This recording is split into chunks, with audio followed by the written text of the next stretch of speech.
Graças a Deus. Abra aí a sua Bíblia comigo, por favor. Hoje é quarta-feira, é o culto da palavra. Eu não vou desenvolver, como de costume, o estudo sistemático de livros inteiros, como nós temos o hábito de fazer. Mas nesse período, eu vou refletir sobre diversos assuntos para estimular a sua fé e animar você a continuar disponível, a continuar vivo, cheio de expectativa e de esperança no Deus que é um Deus de propósito. Então, Hebreus, eu quero começar com, terminamos recentemente a Epístola aos Hebreus, mas eu quero retornar ao capítulo de número 11, por favor, e ao versículo de número 1. Graças a Deus. Hebreus, capítulo de número 11 e versículo de número 1, se você puder abrir aí a sua Bíblia comigo, diz assim: ora, a fé é o firme fundamento das coisas que se esperam e a prova das coisas que não se veem. Eu fiz essa leitura pausada, chamando a atenção para a última parte do versículo, propositalmente. Escute, vocês que me acompanham já há alguns anos, normalmente você me ouve dizer o seguinte: não devemos espiritualizar o que já está espiritualizado, e nem ir além, forçando o texto. Então nós temos duas expressões aqui a considerar. Olha só, a fé é o firme fundamento das coisas que se esperam ou que se pode esperar. Presta atenção. Por quê, pastor? Porque fé, irmãos, é coerência, não é loucura e não é irresponsabilidade. Preste atenção. Ela é o firme fundamento das coisas que se esperam e é a prova. Ela está dizendo, está vendo? Ó, essa é a prova das que se não vêm. O que está falando isso? Coerência. A fé vai te dar certeza de que algumas coisas virão. E a fé também vai lhe provar que aquilo que você não pode alcançar na sua capacidade criativa de fé, ela é a prova de que aquilo não virá. Então vai te manter coerentemente organizado. Pastor, dá um exemplo. Quando você faz, por exemplo, no nosso caso, e com frequência eu faço, quando você visita uma pessoa num estado terminal no hospital, você encontra ali um senhor, 85, 90 anos de idade, estado terminal, falência múltipla dos órgãos, entubado, vivendo por aparelho, e a família do lado, ora pastor, para Jesus curar o meu pai, o meu avô de 90 anos de idade. A fé é o firme fundamento das coisas que se esperam, mas é a certeza daquilo que você não está vendo. E você sabe que a certeza é que melhor é para que aquele homem descanse no Senhor do que saia de uma máquina para viver com a sua idade avançada por mais 10 ou 5 anos, dependente das pessoas. A fé é coerente, ela não é louca, ela não é irresponsável. A fé nos dá a capacidade de observar com inteligência. É por isso que algumas pessoas ousam se lançar na fé a ponto de colocar Deus na parede, porque se Deus não fizer, eu não venho. Se Deus não fizer, eu não creio. Se não for Deus, para mim não serve. Deus olha do céu e diz para você: a fé também é você olhar para algumas coisas e entender que elas não vão mudar. Porém, continuar sendo suficientemente inteligente para reconhecer que Deus está no controle absoluto de tudo. Percebe? Então eu quero falar um pouquinho sobre essa coerência, sobre esse equilíbrio. Eu sei que confronta, algumas pessoas dizem, não pastor, porque a qualquer custo Deus vai fazer. Não funciona assim. Escute o que eu quero que você saiba. Todo momento de crise, todo momento de caos, todo momento de estresse emocional, social, religioso, vai nos arrancar da nossa zona de conforto. Crise é o momento em que nós perdemos absolutamente o controle de tudo. Nos é arrancado a capacidade de se manter no piloto automático, porque é assim, esse é o desconforto das pessoas. Você vem mantendo o controle, você compra, você vende, você paga, você vai, você vem, você volta, você dorme. Então tudo está no controle, porque e não só no controle, mas está no piloto automático. De repente a crise vem, e aquilo que se instaure, aquilo que acontece, aquilo que é provocado em você, é quando você perde o controle. E aí você diz: meu Deus, o que vai ser comigo agora? Então por que a crise vem? Por que Deus permite momentos como esse? Deus poderia, no seu poder, na sua soberania, intervir, aplacar, terminar, nem sequer deixar que a crise se instaurasse. Claro que poderia, Ele é soberano. Mas, quando a crise vem, e Ele permite esse caos na vida da gente, vem porque de alguma forma nós precisamos aprender como ou quanto ou até quanto nós estamos organizados para enfrentar dificuldades.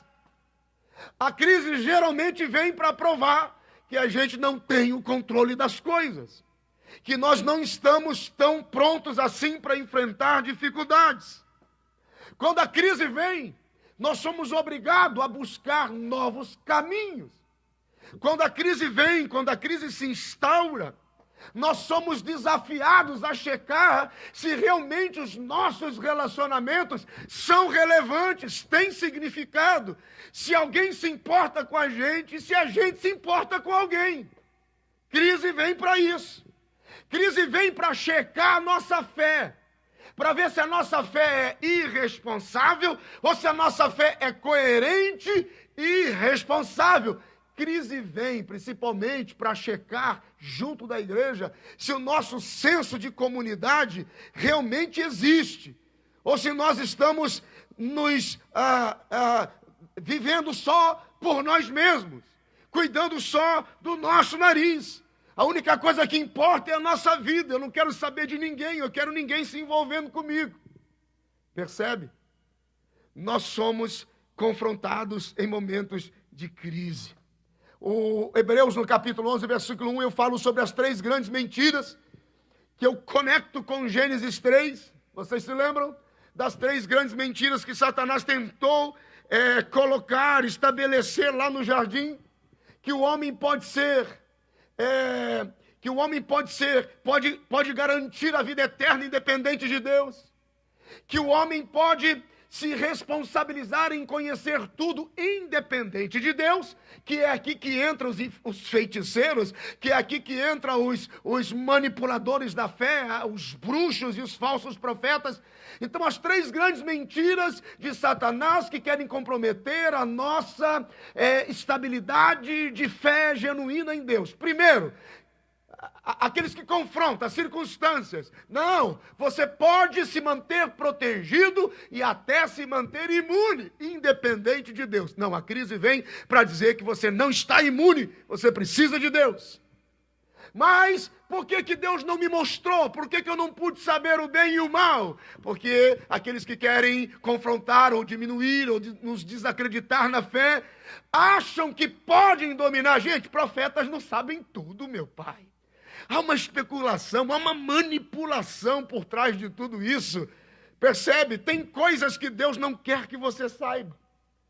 E, em último lugar, as pessoas querem, desprezando a fé, achar que podem ser prósperas e viver a vida que quiser sem Deus, independente de Deus. E tudo aquilo que você conquista, tudo aquilo que você contrai, tudo aquilo que você diz ser sucesso, isso é mérito meu, foi o meu trabalho, foi as minhas mãos, foi a minha capacidade. Se você acha que pode ter alguma coisa independente de Deus, tudo que você contraiu não passa de engano e tem uma sombra de maldição aí, porque não podemos e não somos nada sem Deus. Isso é fé inteligente.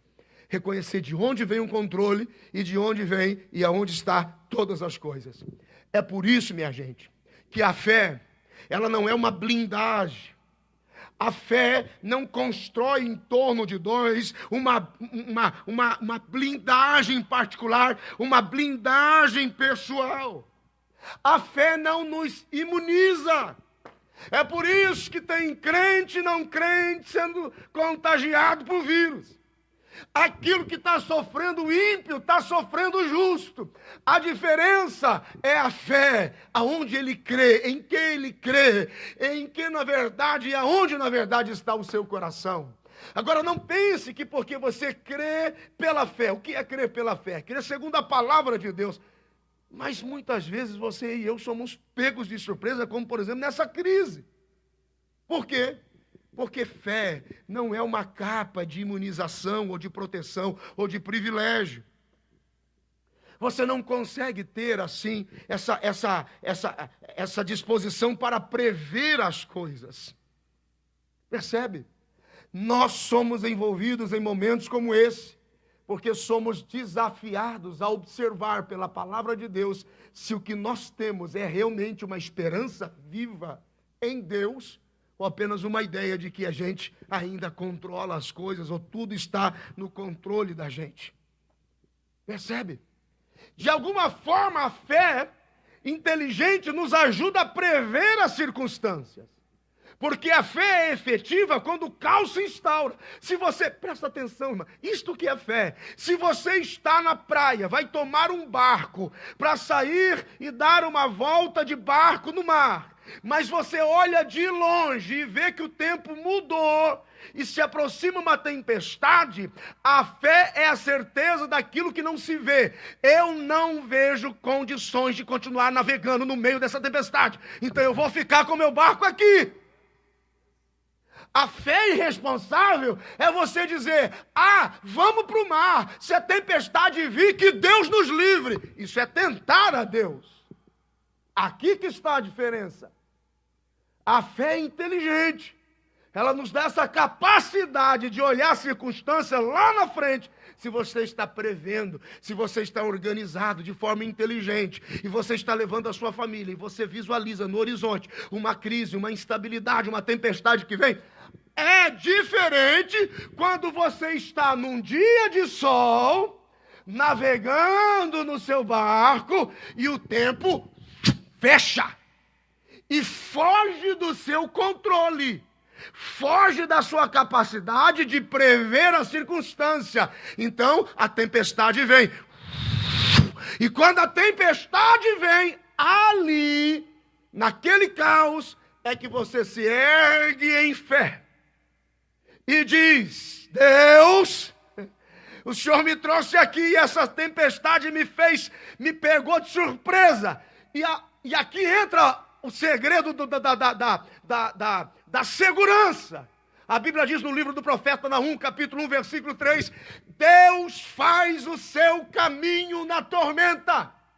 Deus tem o seu caminho na tempestade. O braço de Deus está ativo lá. Essa foi a diferença quando na primeira vez os discípulos que estavam tentando atravessar o lago de Genezaré, Jesus os viu que estavam sendo acometidos da tempestade. Ele anda sobre as águas e silencia as águas. Mas quando Jesus está no barco e as águas estão agitadas e eles perguntam a Jesus, por que o senhor está dormindo? É como se Jesus estivesse dizendo, amigo, relaxa, que se eu estiver no barco ainda que dormindo, vai afundar tudo isso aqui, mas quando eu chegar lá no abismo, eu saio de lá com vocês e tiro vocês de lá. E isso é fé inteligente. Percebe, gente? Não é o desespero, o pânico e nem a irresponsabilidade. Isso é a fé inteligente. Diga graças a Deus aí na sua casa. Bendito seja o nome do Senhor. Não é provocar a Deus. não é tentar a Deus. Tem gente orando nessa crise. E agora, Jeová? E agora, Deus? Tu não está vendo? Meu irmão, entra nesse barco. Fica tranquilo. Você estava navegando? Era sol aberto? Você não conseguiu prever? Fugiu do seu controle? Fugiu? Escureceu? Tem tempestade? Descansa. O caminho de Deus é no meio da tempestade. O caminho de Deus é no meio do vento. O caminho de Deus é no meio da crise. Então aproveita que o vento está soprando, o mar está agitado e a tempestade chegou, e tem uma experiência com Deus que está no meio dela, rapaz. Viva uma experiência com Deus no meio dessa tempestade. Abraça Ele, adora Ele, cultua Ele. Senhor, obrigado porque essa tempestade chegou, porque a Tua palavra diz que o Senhor caminha no meio da crise e no meio da tempestade. Tenha uma experiência com Ele no meio da tempestade. Diga graças a Deus. Se você está aí na sua casa, bendito seja o nome do Senhor. Aleluia. Então aprenda isso no nome de Jesus. A fé não cria em torno de nós uma imunidade ou uma blindagem pessoal. Não. Não é zombando de Deus e tentando provar a Deus. Não. É descansando nele. Foi pego de surpresa, fugiu do seu controle, o sol estava brilhando, tempestade chegou, ele está nela. Amém? Segundo, anote aí, por favor, se você quiser. Não pense que toda a responsabilidade é de Deus, porque fé é parceria. Nós também somos responsáveis. Nós também somos responsáveis. Cremos pela fé que Deus tudo criou. E quando Ele cria tudo, Ele chama o homem à parceria com Ele. E Ele diz assim: agora que eu criei tudo isso, eu quero que você domine. Eu quero que você participe, eu quero que você tenha responsabilidade. Sempre haverá alguma coisa para que eu e você façamos no meio da crise. É no momento em que você vai lançar a semente. É nossa responsabilidade lançar, e a de Deus fazer com que aquela planta germine e apareça. É a minha e a sua responsabilidade orar. A parte de Deus é ouvir. Nós somos, pela fé, responsáveis e participantes com Deus. Então esqueça essa ideia de que a fé nos faz irresponsáveis ou a fé nos faz inconsequentes. Pelo contrário, a fé nos coloca em movimento, a fé nos coloca em ação. E essa movimentação e essa ação estão sendo exigidas de você agora, na sua vida em comunidade, junto da sua casa e da sua família, ministrando sobre os seus, dizendo: Deus está no controle dessa tempestade, bendito seja o nome do Senhor, e a Deus seja a glória para sempre. Deus está se movendo no meio do caos e no meio da tempestade. Terceiro lugar, e nós começamos a concluir agora, quero que você, por favor, em terceiro lugar, agora que a crise chegou, o que eu faço, pastor? Agora que o inevitável aconteceu, agora que a crise se manifestou, agora que o medo e o pânico chegou, o que é que eu faço? É no meio dessa crise, dessa tempestade, que Deus vai falar com você, que Deus vai se revelar para você. É no meio desse vento, é nesse momento de expectação e de incerteza para alguns, que Deus vai se revelar para você. Eu quero terminar falando sobre o Salmo 23. Bendito seja o nome do Senhor. Foi o salmo que veio no finalzinho da reflexão do dia, quando nos preparávamos para essa reunião. Abra comigo a sua Bíblia, por favor, no Salmos de número 23. Bendito seja o nome do Senhor. Esse é o tempo de confiar no Senhor. Esse é o tempo de ouvir a voz de Deus. Não desperdice a oportunidade de viver uma experiência com Deus. Não desperdice a oportunidade de encontrá-lo de uma forma que você jamais pensou que poderia ser possível. Olha o Salmo de número 23. O Senhor é o meu pastor, nada me faltará. Ele está dizendo, muitas coisas podem faltar para você, mas eu nunca vou faltar para você. E Davi tinha uma certeza que pelo menos duas. Ele está dizendo, o Senhor Deus, Deus é meu Senhor, e Deus é meu pastor. Olha o pronome possessivo. É como se ele estivesse dizendo, desculpa, eu não sei o que ele significa para você, eu sei o que ele significa para mim.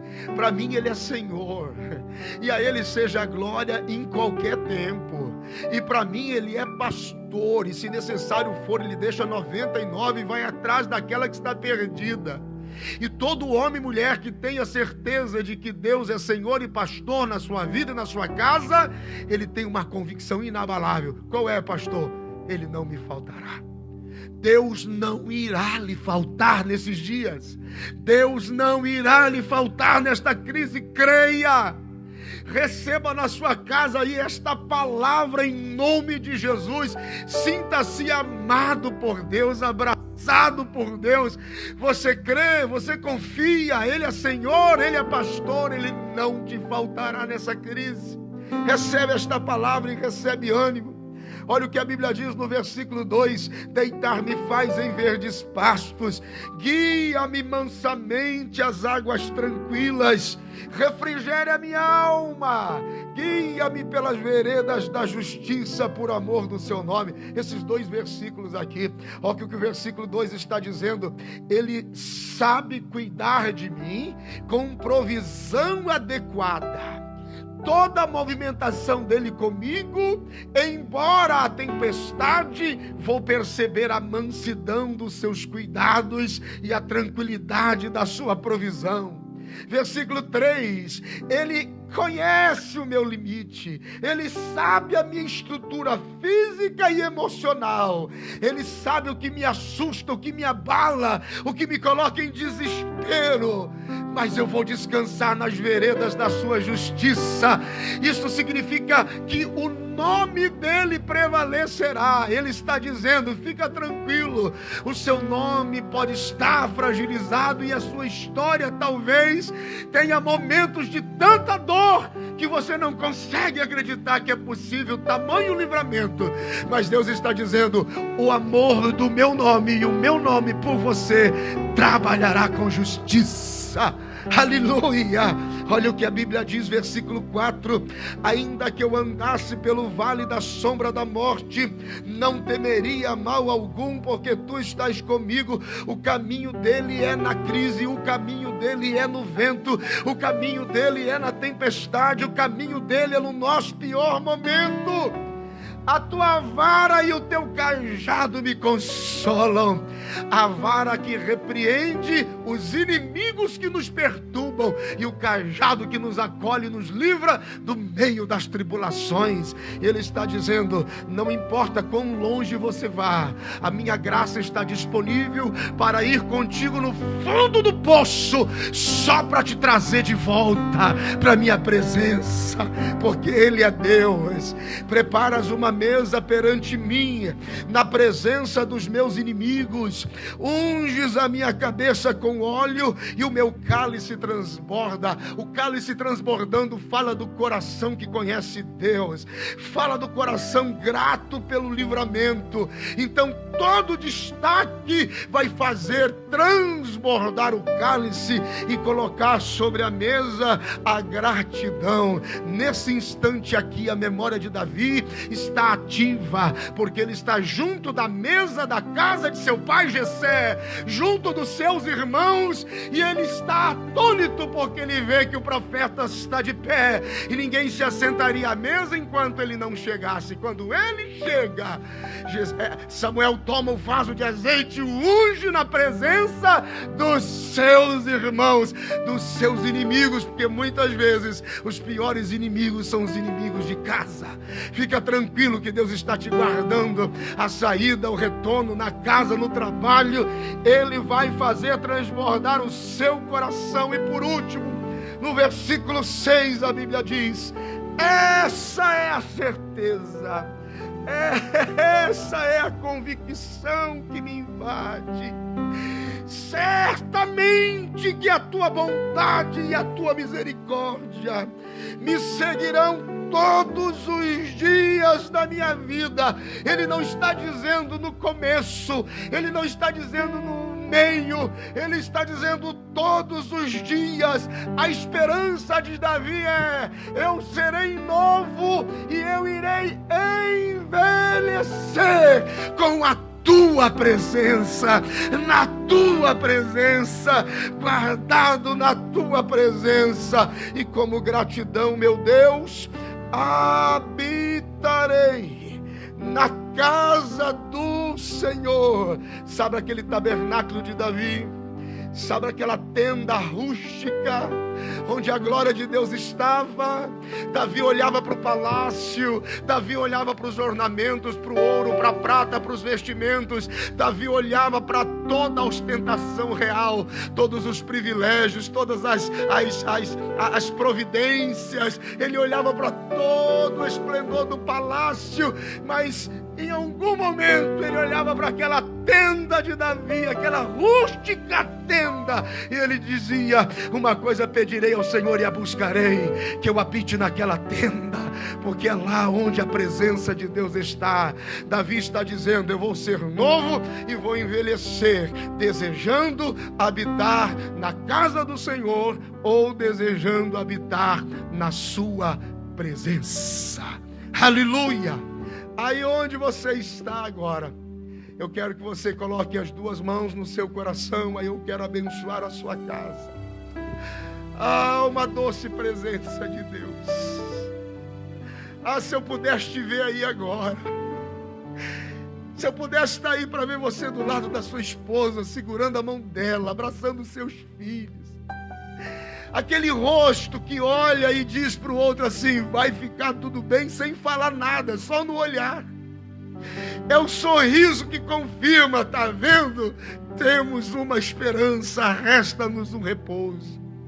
Eu quero pedir que a sombra do Onipotente cubra a sua casa agora. Que a sombra do Onipotente cubra o seu casamento agora. Que a sombra do Onipotente possa cobrir a sua companhia agora. Aleluia! Fecha os teus olhos, Pai, no nome de Jesus. Te dou graças por esta primeira reunião online. Obrigado porque fora do prédio, mas na casa como comunidade e família, aí está a tua igreja. Senhor, eu preguei sobre fé. Fé que participa, fé que é responsável, fé que não fica jogando nada na cara de Deus, mas que sabe avaliar o momento e a circunstância e cresce. Senhor, eu sei que o vento está soprando, a tormenta está lá, a tempestade chegou, mas a tua palavra diz que o Senhor tem caminho no meio do mar enquanto o vento sopra. Oh, aleluia! Entra nesta casa agora, visita esta família, este casamento, visita este homem, visita esta mulher, este jovem, este adolescente, esta pessoa que me ouve sozinho, longe de casa, com saudade da família, todos quantos estão no alcance desta transmissão. Eu os abençoo com esta palavra, eu os abençoo com esta palavra, crendo que o Senhor está no controle absoluto de todas as coisas. Senhor, e no momento determinado, no momento que o Senhor entender que é bom, acalma este vento, acalma essa tempestade, mas enquanto isto não acontecer, revele-se ao seu povo, manifesta-se com a tua glória e presença, ensina os teus filhos na tempestade, meu Deus. Como igreja nós declaramos que confiamos em Ti e cremos que tudo está no Teu absoluto controle. Por isso nós Te adoramos e Te agradecemos no nome de Jesus. Oh, aleluia! Meu Deus, seja louvado. Cante aí na sua casa. No deserto, luz na escuridão, meu Deus, este é quem